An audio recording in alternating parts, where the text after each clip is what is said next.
Well, I hope all of you are enjoying the proceedings so far. And now we have the third plenary session, which is the last session for today, on challenges on globalization for merger review. And this session will be moderated by Mr. Kei Amemiya, partner of Morrison, Foerster, Mitomi. So, Mr. Amemiya, the floor is yours. Thank you. Thank you. Good afternoon, everyone. I'm Kei Amemiya, partner of Morrison Foerster. I have been working for ICN for about 15 years, and I'm glad to have all of you here in Tokyo.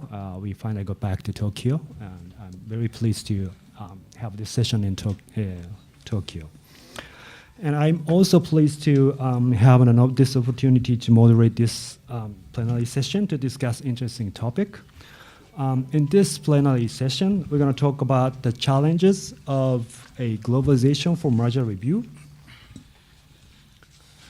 There is no doubt that the business has changed and become more globalized during last decades. People are traveling around. Goods and services are moving around. Multinational companies are doing business multinationally at the same time. Even small regional companies are dealing with customers outside your jurisdiction, outside their home countries. Consumers are looking at information located outside their resident countries. For example, they're comparing prices of the same product on e-commerce sites in multiple countries. There are various reasons for such globalization, but it's not easy to identify one particular reason for globalization. In line with this globalization of business, the merger review is also facing with various issues. Under these circumstances, we will talk about three different topics relating to globalization and globalization of business and merger review. First, geographic market definition. Second, communication with agencies in other jurisdictions. Third, extraterritorial remedies. To discuss these topics, I have four distinguished panelists from over the world.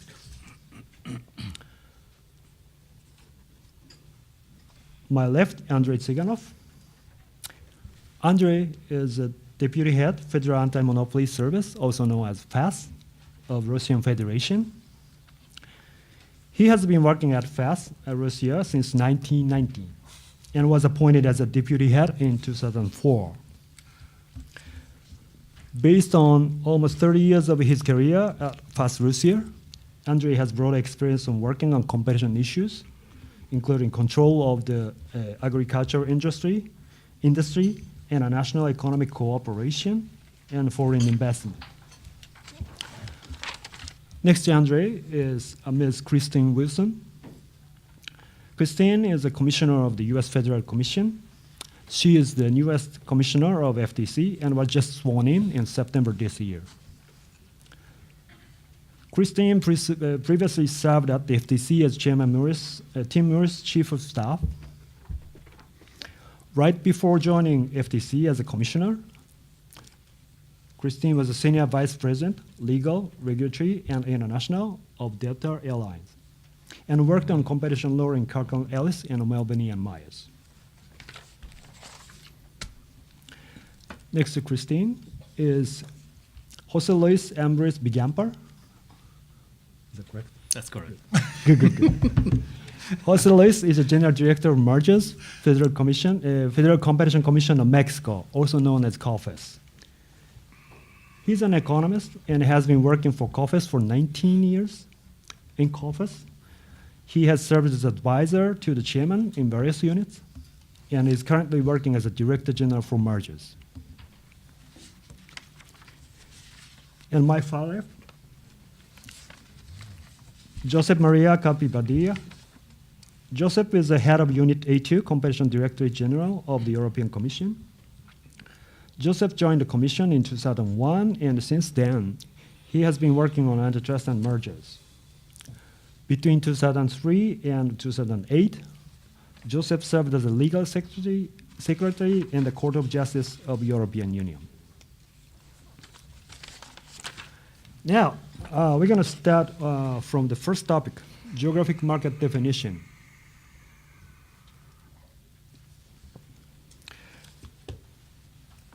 I think this is a topic that most of the people will come up with when we talk about the globalization of business and merger review.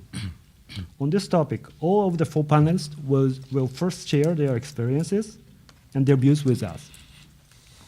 Particularly, what changed in the geographic market definition in their particular jurisdiction compared with 10, 15 years ago.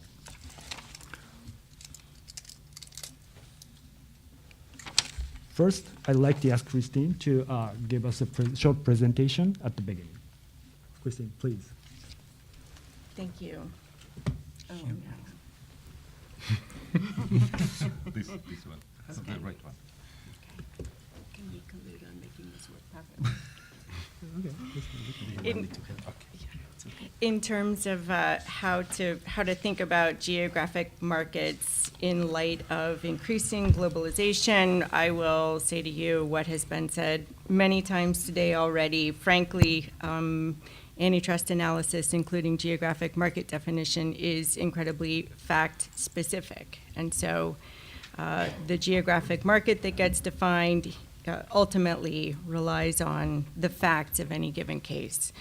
At a conceptual level, of course, trade is increasing globally, but commercial markets and antitrust markets are not necessarily coterminous. We saw this concept embodied in the 2010 ICN recommended practices for merger analysis. Those practices say a relevant geographic market may be local, regional, national, multinational, or global in nature and may not correspond to political or jurisdictional boundaries. And in fact, the ICN's 2005 Merger Guidelines Workbook suggested a presumption that national borders are not relevant when determining the boundaries of an economically sensible geographic market. And at bottom, economics will drive this analysis. While market characteristics may differ on different sides of the border, economics and a focus on demand substitution drive this analysis. So let me take just a couple of minutes to talk more specifically about defining geographic markets under the horizontal merger guidelines that we use in the United States.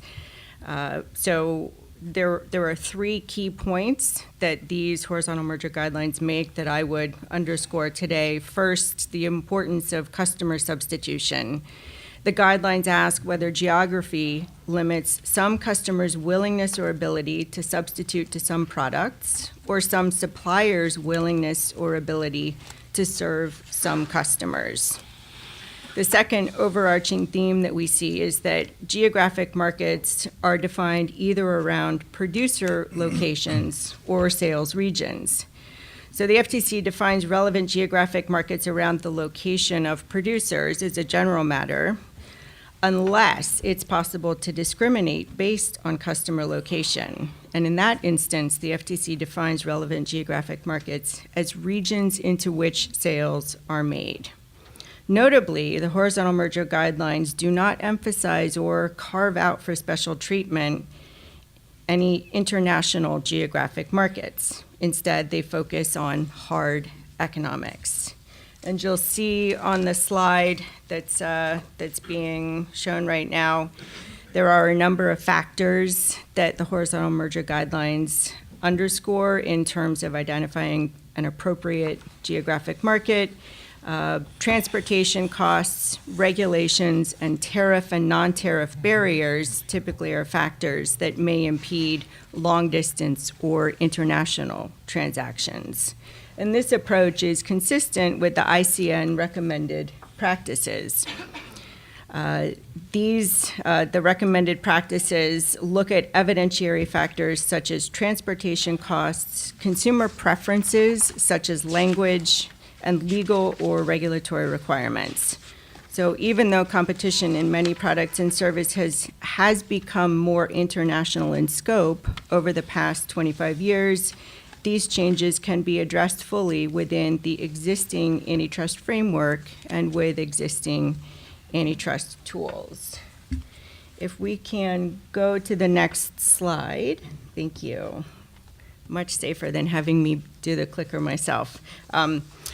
Let me just give you a couple of examples of relevant markets that we have defined in recent cases. In our Broadcom Brocade case, we defined a worldwide geographic market because fiber channel switches are produced in facilities worldwide, and their size and weight generally allow for economical shipping to downstream customers located throughout the world. Similarly, you could think of aircraft engines as a global market. Customers would be willing to source aircraft engines on a global basis. For national markets, one example I wanted to highlight is the recent online merger that the FTC challenged, DraftKings FanDuel. Here, the Commission defined the relevant geographic market as the United States. This merger involved online fantasy sports contests, and in the United States, that's a regulated industry. And ask me at dinner what an online fantasy sports contest is. I can maybe fill you in on this, perhaps quirky U.S. pastime. And then finally, when we think about regional or local markets, these frequently are markets that require customers to physically travel to the supplier's facility. For example, we would typically define local geographic markets for hospital mergers and retail mergers. Here, the geographic scope for competition is unlikely to change with technological evolution or regulatory changes. So in closing, we sometimes hear the truism that digital industries are borderless, and that makes us wonder whether geographic market definition is going to evolve significantly. But in fact, if we keep in mind DraftKings FanDuel, where a regulatory framework limited the geographic scope, we understand new or digital economic industries are not necessarily uniformly global. And so with that, let me turn it over to Kei. Thank you, Christian. Next would be José. It's your turn. Okay, thank you, Kei. I want to thank all to the workshop organizers for including me in this session. Thank you, Kei, for leading all the activities previous to this session. And just let me share with you some ideas regarding the geographic scope of markets. And as you may know, Mexico is one of the most liberalized economies in the world. We started this process of liberalization in 1994 with the agreement, with North American Free Trade Agreement. And from that time to now, Mexico has engaged in several trade agreements. Just right now, we have 46 trade agreements with several nations. And these imply that our definition of the geographic scope of the markets has gone beyond the national limits. I believe that liberalization is the most important factor that has led us to widen the geographic scope of markets. As you can see, for example, just let me give you this figure. In 1999, 83% of our cases analyzed in that year, or mergers cases analyzed in that year, were with a national scope in the markets. However, in 2016, that figure decreased to only 68%. Well, given the liberalization process, our economy is right now very integrated to mainly to the North American area, and fortunately, we have to continue in this with this new agreement, which was renegotiated, the NAFTA. We hope that this goes in the same way, because you can imagine the huge impact that this could imply in the definition of markets if we have not this agreement. Just let me go to an example, and here I'm going to talk about the industry of nitrogen fertilizers. We saw merger in 1997 between two domestic firms. In that case, we saw that imports were very marginal and that they were limited to the frontier with the United States. So that is in the north. However, in the recent years, we analyzed two mergers between Pemex, the main oil producer in Mexico, which is owned by the state, and which acquired two private parties. And however, what we found here is that that the imports were very important. That imports were more than 50% in the market. So we didn't see any troubles in the transaction, but actually what we saw is that domestic producers were forced to go out the market. So this is a clear example of how globalization can modify the structure in markets and how it can modify the geographic scope of the markets. However, just let me make a warning here.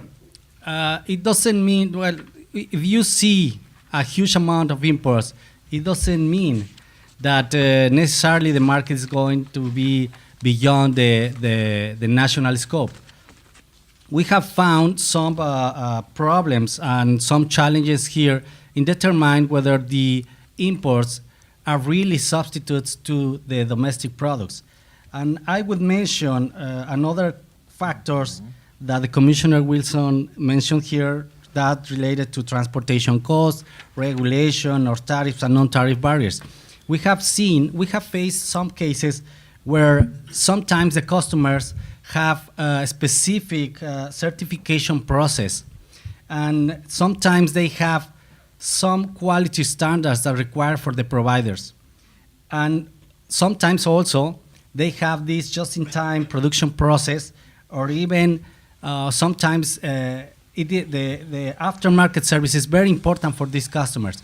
So in those cases, imports don't really are very close substitute to domestic production. So we have to be very cautious when analyzing these markets and when analyzing these cases. I think that's it. Thank you, Jose.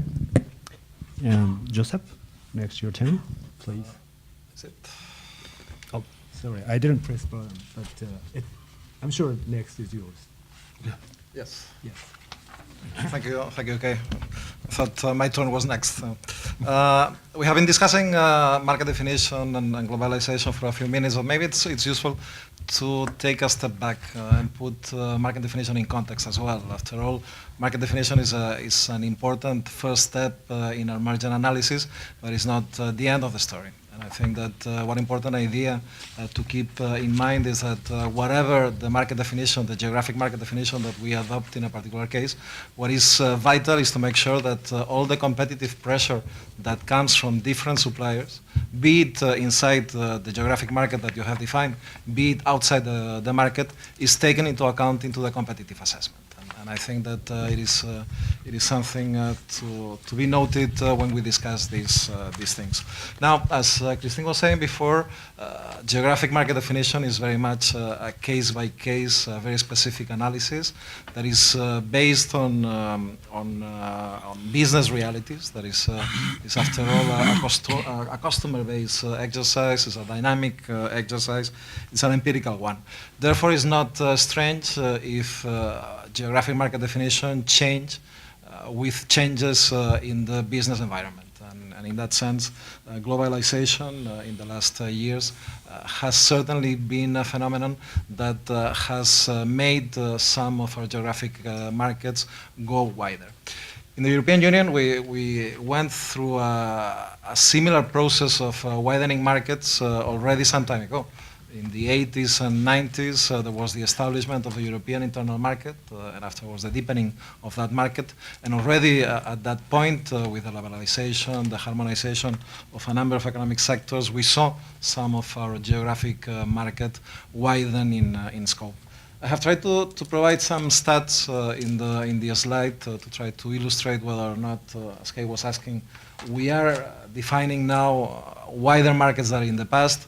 These stats have to be taken always with some caution, and actually they are not. Some of them are not extremely recent, but I think that they illustrate that indeed over the last years there has been such a widening of geographic markets. You see that in the period 2012 to 2013 we had in at least in 60% of our merger decisions at least one market that was European-wide, EEA-wide, or even wider, was global, was worldwide. This compares to a figure of around 45% if you take the period 2002 to 2003. The graph in the middle of the slide shows a bit the evolution of our cases, the transactions that have been notified to the European Commission, taking into account the nationality of the merging parties, taking into account the country where those companies were located. I think that interestingly, you will see that, I doubt that you can read the captions from the floor, but the blue line that you see, those are cases that involve one company located in the EU and one company located outside the EU. And you see that this line has been going up over the years, and now it's around 40%. Conversely, the red line represents transactions between two European companies. You see a bit that this line has been going down. The green line is the national cases, if you want, cases where we have jurisdiction, even if the two companies are located in the same European member state. And the last line, the one that is going up as well a bit over the years, are those cases where the two companies merging are located outside the EU. I think that this graph shows a bit this internationalization of business activities, at least when you see the kind of cases that are notified to the European Commission. One final caveat, and that goes as well in line with what Christine was saying before. There are cases where we still have national markets. And that does not mean that those cases do not involve companies that are active globally. And I think that the big beer case, SAB Miller in a couple of years ago, is a good illustration of a case that involved major global companies, national markets, and a case where it was worth cooperating, and it's something that we did with a number of authorities. He asked me to illustrate this widening of markets with a few examples. I will not discuss the details with you, but maybe a good example of the first of the two trends that I mentioned at the beginning, this creation of the European internal market and the widening of markets that it brought, is on the markets for rail power supply systems. These are basically the systems that allow trains to connect to the electricity from the point of origin and afterwards transform it to the motion that moves the train. We had a number of cases in the 1990s, particularly one in 1995, ABB Daimler-Benz, where we define national markets. And we define national markets because notably the fact that the standards were specific to each one of the member states of the European Union.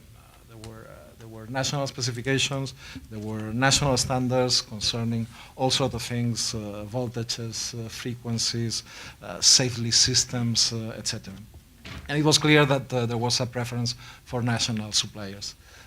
In the one that you have on the left-hand side, Siemens VA Tech, in the 2000, we still define national markets, although we saw a tendency towards European-wide markets, which was confirmed in 2006 with this Alstom Holdings Areva T&D transaction. There we have seen a number of initiatives trying to adopt European standards in this area, and a number of projects, and we saw European competitors actively operating in quite a number of member states. The second case or constellation of cases that I wanted to mention is for the market for the wholesale supply of helium. You know that helium is a byproduct of the extraction of natural gas.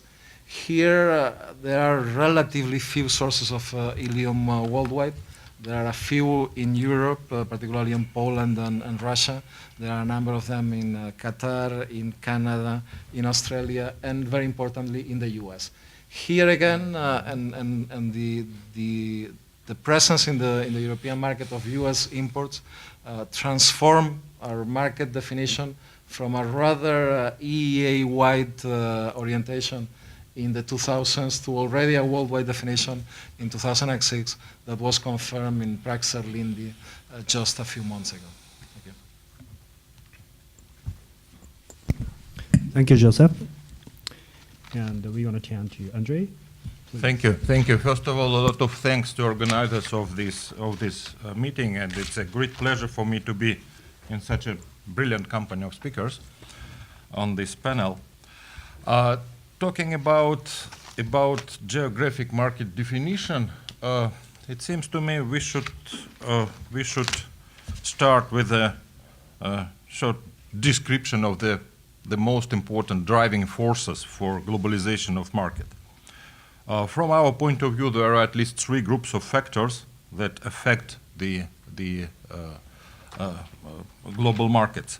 Of course, everything is started from technology, and there are very important technological factors.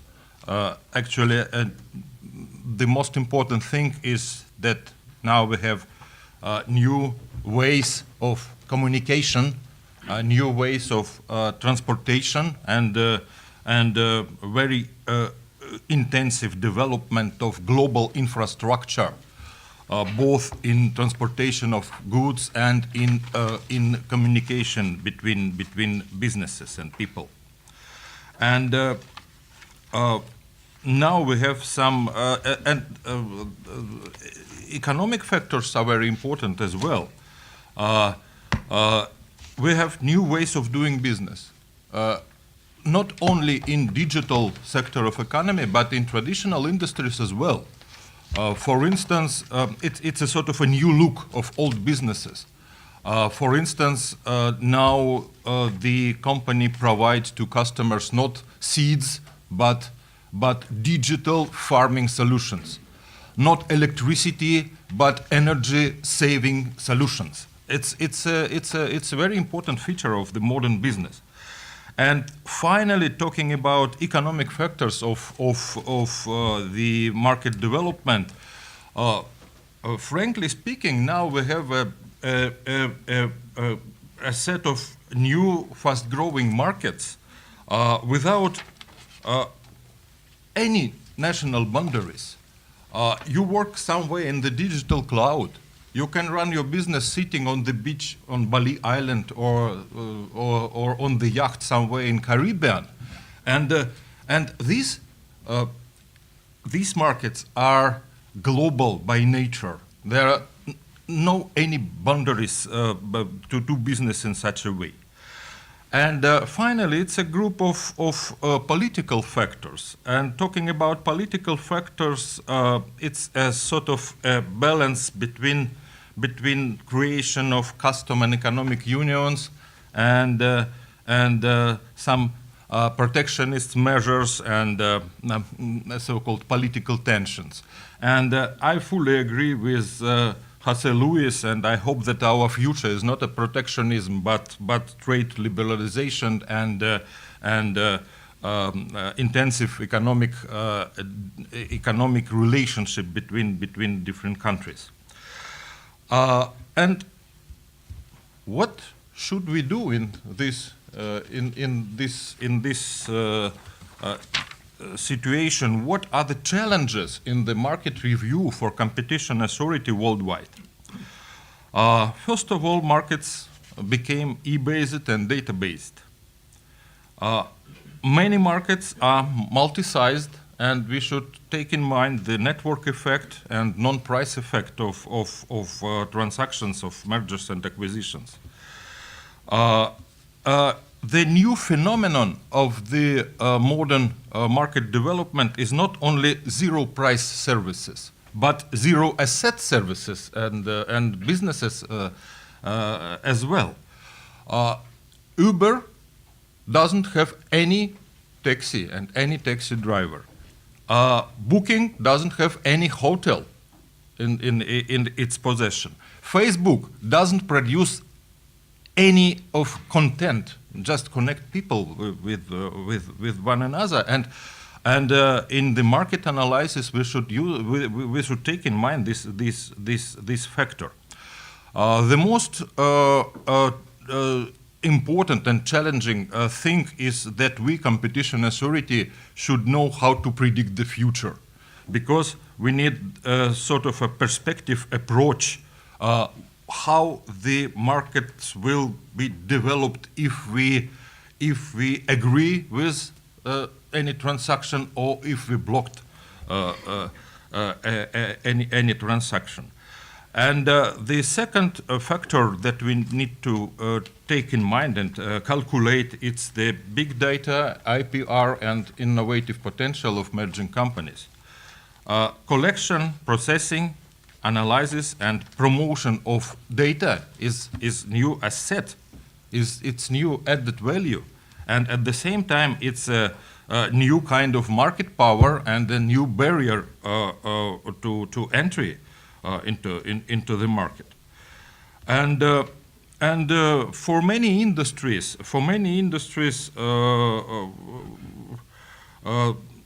the individualization of communication with customers is very important, and there are new ways of customers' attraction, using personal data, using social networks, and so on. And the phenomenon of value change is totally different. Yes, traditional value chains are linear ones, global but linear. But now we have a sort of a global value networks with very complicated structure. And in this area, the main factor and main response of the competition authority is the new level of the market analysis. I am sure that it's very, very important. We should use new forms of remedies based on the modern theories of harm, not on the one and only theory, but many different theories of harm. And the accuracy of remedies is very important, especially on the new and technological developing markets. In innovative markets, it's very important not to chilling investments and to avoid the possible errors making decisions on remedies. That's what I can tell you about the first point of our discussion. Thank you, Andrey. Thank you, Andrey. It's so impressive. And before having this discussion, I thought that the trend, to define the broader market, particularly global market, is a universal trend, but having listened to this discussion, I thought that this is not universal. Well, at least there may be some difference of nuances in every jurisdiction. So that's so impressive. And I have a lot of questions that I'd like to ask, but keeping time on track, I just one question to you. Do you think the factors for reviewing or defining market, assuming the global market, are at least should be taken into consideration in defining actual market, a geographic market, the factors that you have reviewed or you gonna review has changed in the last decades in line with the globalization of business, or the factors are not changed at all? Do you have any comments on that? José? José? I think that in my experience, I think that the factors are the same. However, maybe new factors have been analyzed more carefully. For example, these ones we mentioned a few moments ago, the transportation code regulation, certification process. Maybe in the past we didn't have to put too much attention on these factors. However, because maybe it was not necessary. But right now, I think that they are taking more importance at this moment. Thank you, José. Christian, do you have any comments on that? So I would say I think the factors that we analyze, at least on paper, have remained the same. I do think that there are new dynamics in industries that have us look more closely at certain factors. I agree with José Luis that we do need to look more carefully at some factors in light of evolving trends. I very much wanted to come up with a case or an industry where we had looked at it as a regional or national market at one point, and then it had become a global market, and we tried to find those because the slides that show that is very impressive.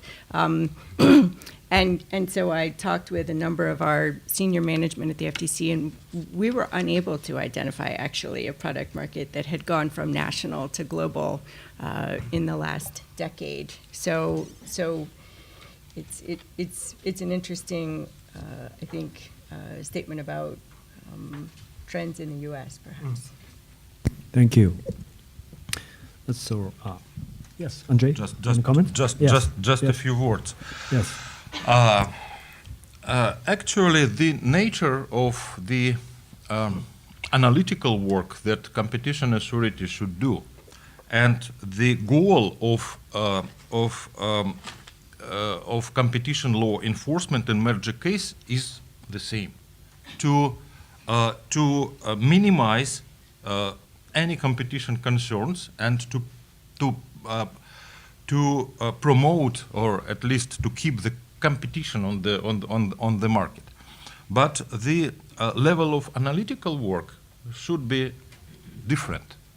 We should know many totally new things about new markets that couldn't exist 20 or 25 years ago at all. There are no market of geolocation, for instance. There is no market of 3-dimension printers. No. These industries didn't exist 20 years ago, so now we have to take it in mind. All right. Great. Thank you. Now I have to go on to the next topic. So go to the next topic. Next topic is the communication with other jurisdiction.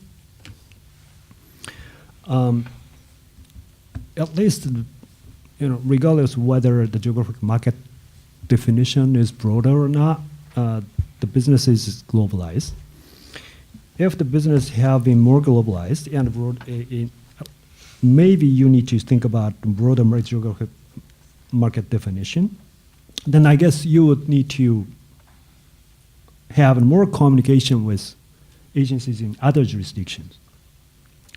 For the purpose of, for example, sometimes checking whether a foreign agency has received a filing from the parties, sometimes exchange views with competition issues, or sometimes to reach out to the relevant third parties in other jurisdictions such as customers or competitors. So I understand these kinds of communications are frequently made by some agencies, but not so much by other agencies. So I would like to ask two panelists to give us short presentation to introduce their experiences and views on this. First, can I ask Joseph to do it? Please. Just first of all, I think next is yours. Yes, thank you, Kei. Kei gave me, for once, a relatively simple task, which was to answer two questions. Does your agency, in this case the European Commission, cooperate, communicate with other agencies outside your jurisdiction, and does it take place more often now than, let's say, 20 years ago? And I think that the answer to both is clearly yes. Before I try to give you a few facts and data to back up this statement, maybe simply to point out that probably more than whether or not we communicate with other agencies, the interesting is how do we communicate, how do we cooperate with other agencies. And in that sense, and I think we'll have a chance to discuss this for the remaining of the panel, there are two documents, two work products of the ICN that probably you all know. But I think it's useful to point because they contain very useful guidance when it comes to cooperating with other agencies. We have the 2015 Practical Guide to International Enforcement Cooperation and the remedies, the Merger Remedies Guide of 2016 that contains as well a section on international cooperation. We have been promoting ourselves, the European Commission, over the last years, notably the Practical Guide to International Cooperation. We actually drafted and published in our website a policy brief a couple of years ago where we promote on the one hand this ICN practical guide, and on the other hand we try to explain to parties and third parties how do we cooperate with other agencies, try to explain to them the advantages of cooperation and as well how they can facilitate themselves this cooperation between us and other agencies. Going back to the questions that Kei asked me to reply, as you see in the graph, indeed, we cooperate in quite a number of cases. Typically, we use as a metrics this concept of complex cases, by which we normally mean clearance with remedies, be it in phase 1 or phase 2, abandonments in phase 2, or phase 2, even if we clear unconditionally. And then you see in the graph that in 2016, 2017, we have cooperated in almost 60% of our complex cases, which I think is a very good figure. And it has gone up if you take into account, for instance, the 2010-2015 period.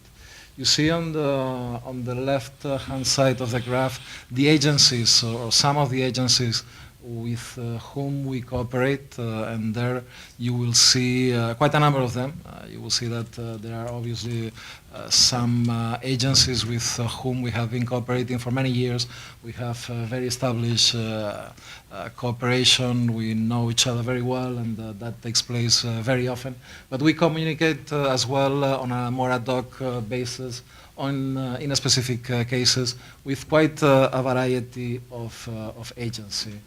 One good example, for instance, is the Essilor-Luxottica, a merger that we cleared a few months ago. And I think that this case illustrates as well that the intensity of cooperation may be very different in the very same case. There were, in this case, agencies with whom we had simply a few phone calls to discuss process and to let them know where we were ourselves in our investigation, and we had others with whom the cooperation was very in-depth. We exchanged with waivers, confidential information. We had very regular contacts. We discussed theories of harm. We discussed our views about the assessment of the case. Oops, sorry. Here you have the cases where we have intervened in 2018, at least until the end of last month. You could add probably to this slide the case that I just mentioned, Essilor-Luxottica, and you would see that out of these 16 complex cases so to speak. We have cooperated in 9 of them with other agencies, which give us this figure of 57% to which I was referring before. Thank you, Joseph. I was so much interested in the slides about the pie chart, like which countries that you were frequently talking with, and U.S. and Canada. Oh, can I get one slide back? Mm-hmm. Yeah, that's very impressive. So it makes sense that you have frequent communication with the U.S. and also Canada and Brazil, but Japan is much lower than that. So do you think do you think there is any reason to this? I mean, I'm just curious. Well, probably there are a number of reasons, starting with the fact that those are jurisdiction, those are agencies that have had jurisdiction over these sort of big global mergers that we ourselves have examined over the last years. So obviously, a factor when it comes to cooperation is always the development of contacts over the years. Certainly, it helps very much when our case teams are familiar with the case teams from other agencies, and then the contact can be established in a very informal manner. We pick up the phone, we discuss the case. Right. And as I was saying before, the parties themselves have a role to play when it comes to facilitating international cooperation.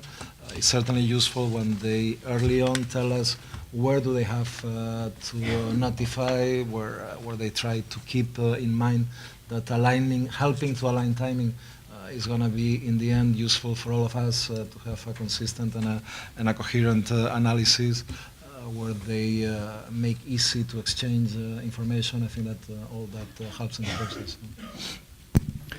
Thank you, Joseph. This is a surprise question. I didn't ask you, to prepare at the prep session, so thank you very much. And I think it's the protocols or framework to communicate with other agencies, maybe an issue for particularly for young agencies, so we're going to come back if we have a time on this. But now I'd like to attend to the Andrey about your experience about communication. Andrey, please. Okay. Let's start.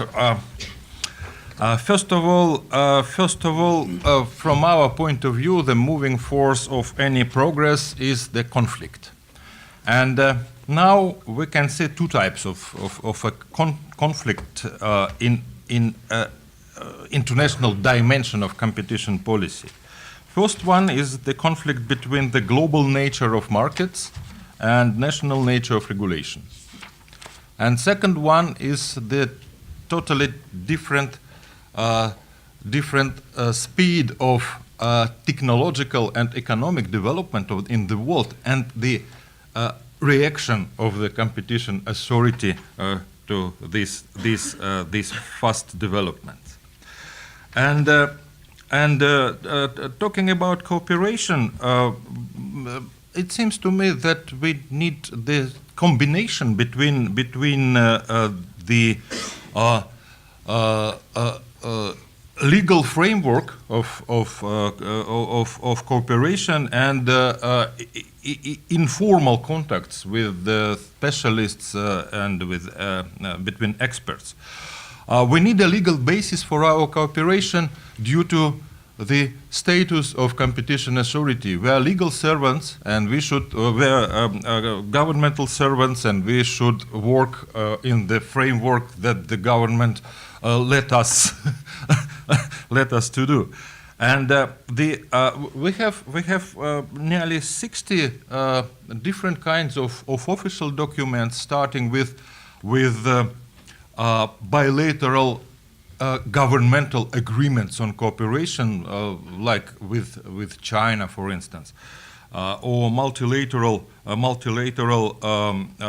treaties, like a treaty on creation of Euro-Asian Economic Union, and including memorandums of understanding and protocols and programs of cooperation and so on and so forth.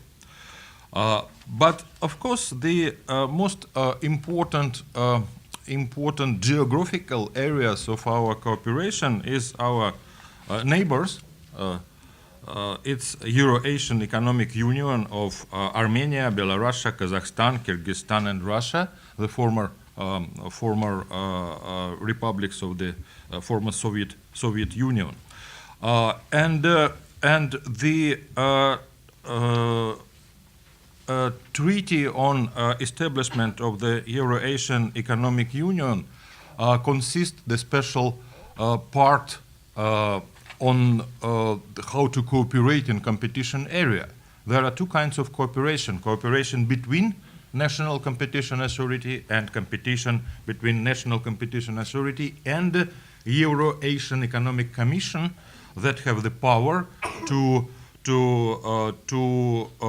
make their own decision on competition law violations on the trans-border markets.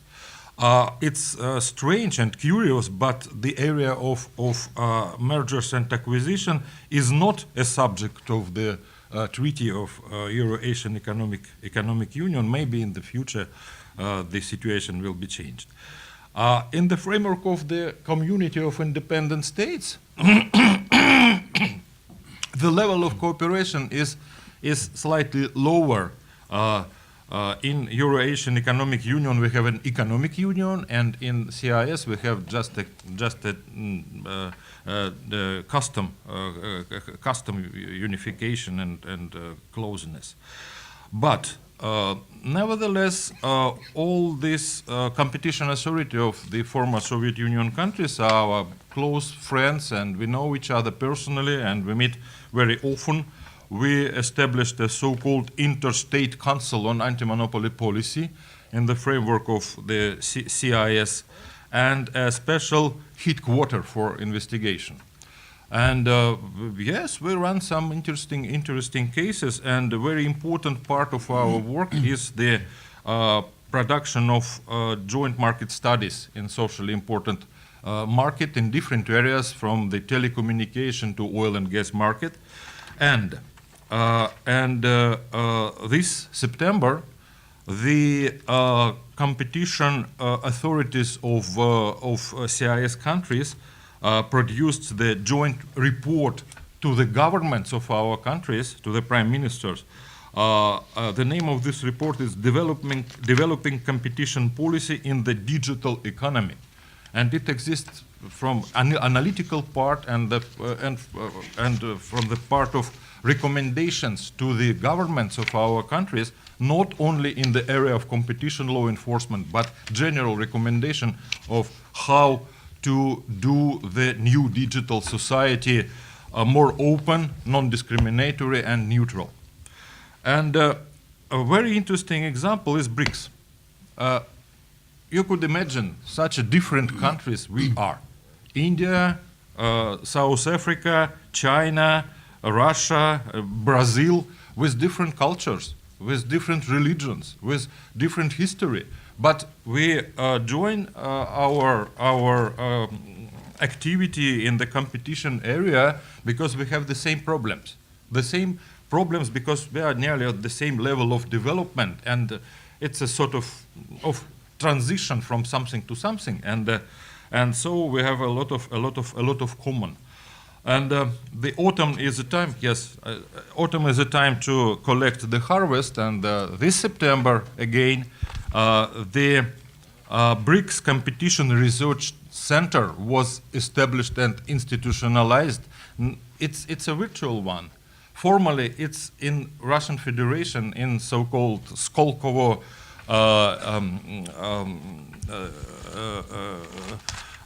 It's a sort of a Silicon Valley nearby the Moscow, but the experts in this center work in different countries of the world, and in different parts of the world they work together and produce very interesting research products that we use in our everyday activity.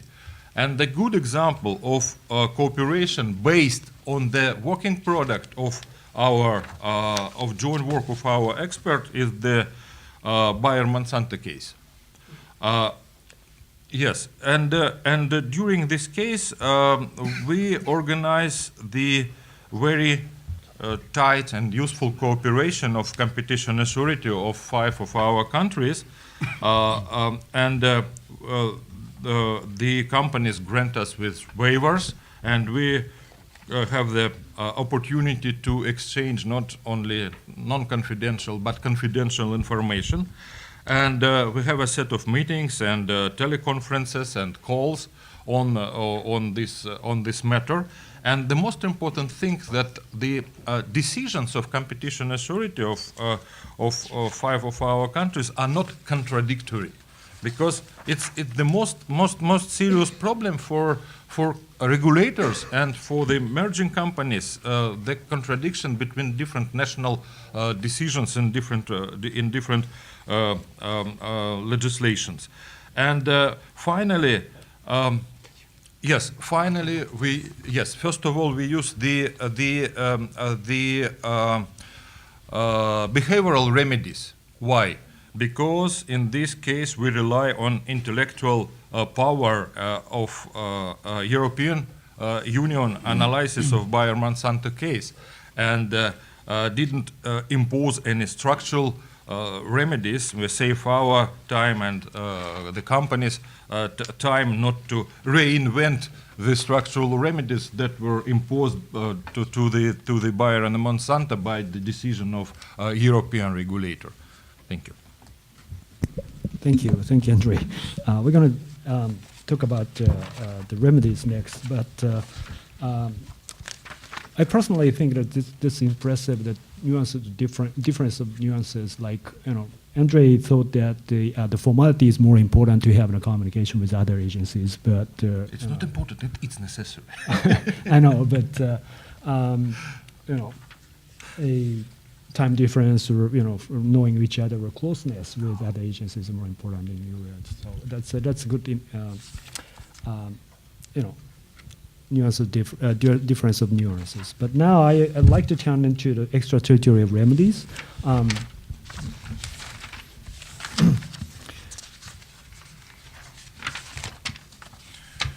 The term extraterritorial remedies may have different meaning depending on the context or depending on the people who use it. But for now, just let's generally define it as the remedies in which the parties do something outside your jurisdiction.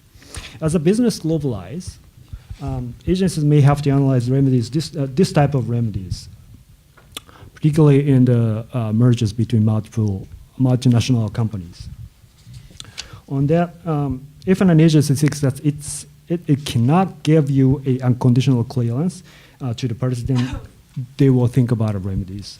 But proposal of remedies is a difficult issue, and involve a variety of issues. And even more so, if something outside your jurisdiction is involved. So, in light of this, I would like to ask 2 panelists to give us a short presentation about to provide the views on the extraterritorial remedies. First, Kristen, please. Sure, and in light of our time constraints, we do not want to stand between you and dinner, so I will be quick.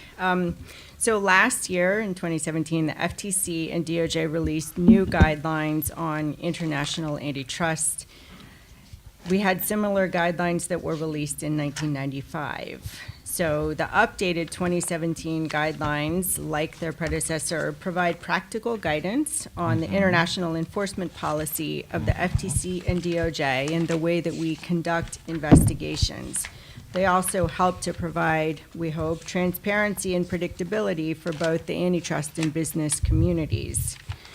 In particular, the guidelines discuss the agency's application of U.S. antitrust law to conduct involving foreign commerce.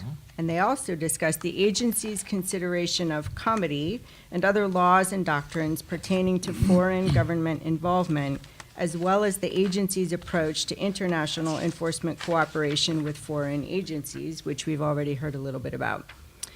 One of the important refinements of the new guidelines is a renewed focus on enforcing the U.S. antitrust laws against harm or threatened harm to U.S. commerce and consumers, while at the same time limiting problematic and potentially overly broad reach.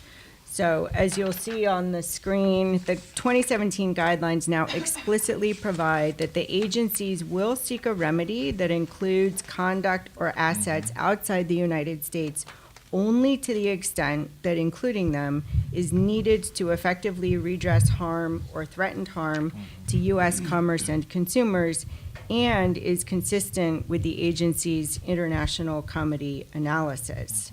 So in focusing on harm to U.S. commerce and consumers, we hope the guidelines set out a balanced approach to extraterritoriality and thereby avoid potential duplication of remedies or conflicting remedies. And so that is the approach that we are taking today. We think it is a balanced one, and we would commend that language to other jurisdictions for their consideration. Thank you, Christine. Jose, please. Yes. You don't need to think about the time. I'm going to extend that. That's fine. That's fine. Well, the next slide, please. Thank you very much. Well, just let me share with you a non-written rule that we have in Mexico when we deal with extraterritorial remedies. And as our fellow colleague from Singapore stated in the first session, this is my personal belief, not necessarily is that of the COFECE's institutional point of view. However, regardless the geographic dimension of the market, I think that the main key factor when dealing with the extraterritorial remedies is whether the emerging parties have as productive assets in Mexico or not. This is the case because we follow strictly or try to implement the recommendation made in the ICN Merger Remedies Guideline. For example, just consider the case where the emerging parties have assets in Mexico. In that case, I think that our main objective is just to be consistent and to have consistent results to those of other jurisdictions. In that case, sometimes the remedies may include also assets that could attend the competition concerns we have in Mexico. In that case, we only impose additional remedies when we have some competition concerns that they are not attended by the global remedies. And an example of this case is the merger between ChemChina and Syngenta. Actually, we didn't impose any additional remedy that those offered in the US and Europe. The other cases where the emerging parties don't have productive assets or in Mexico, or the sales in Mexico are very, very low. In that case, I think that for COFECE is very, very difficult and a very hard task and costly task to monitor the implementation of remedies in other jurisdictions. So what we do here is to rely on the remedies imposed by other jurisdictions. And in that case, we only require to the parties to prove us that they are complying with the remedies in the other authority. Up to now, we haven't had a case where the emerging parties don't comply with the remedies imposed in other jurisdictions. However, if that were the case, I think that the Commission could consider this merger as a different operation. So, if that was the case, the Commission could consider the closed deal as a violation of the law, because in that case they have concluded a merger without previous authorization according to the law. So I think that in that case, the Commission could make use of all the powers at his hand, and it could be investigation could be initiated, or even I think that we could impose a penalty to dissolve this merger. So this has been the case in the Dow DuPont merger, and also in the Emerson Pentair. In that cases, the merging parties didn't have assets in Mexico. All their products were commercialized in Mexico, were imports, and so we rely on the remedies imposed in other jurisdictions. Just let me tell you about a final case that is the merger between Delta and Aeromexico. They are two major airlines in the North American area.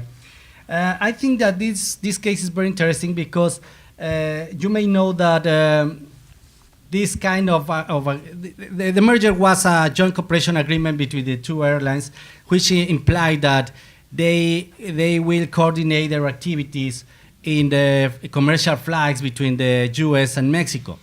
And this sort of agreements are assessed not by the competition authority in the U.S., but for the sectoral regulator. So this was very challenging for us because, as you may know, the sectoral regulator may have some public policy which is not very consistent, not very consistent with that of the competition authority.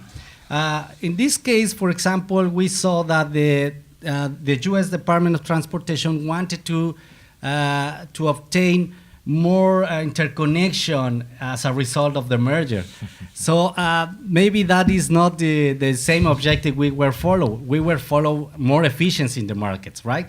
So regardless that these differences between the public objectives we have, I think that the case is a very successful story because we could coordinate very closely between both agencies, and we actually imposed some remedies which consisted on the divestiture of slots in Mexico City Airport as well as in the Atlanta Airport. So I think that I would encourage to the very small agencies to cooperate with bigger agencies because for at least in the case of Mexico, it's been very, very useful when we deal with these very huge mergers. Thank you. Thank you, Jose. I have prepared a lot of questions and also wanted to discuss a lot of other issues such as third-party monitor or independent monitor or communication with other agencies in this context, but I hope that we will do that tomorrow in the breakout sessions. Unfortunately, time is limited, so I'm running out of time, so I have to close this session now and also let you go back to the dinner. So once again, I would like to thank all of the distinguished panelists for their presentation and discussion. Thank you.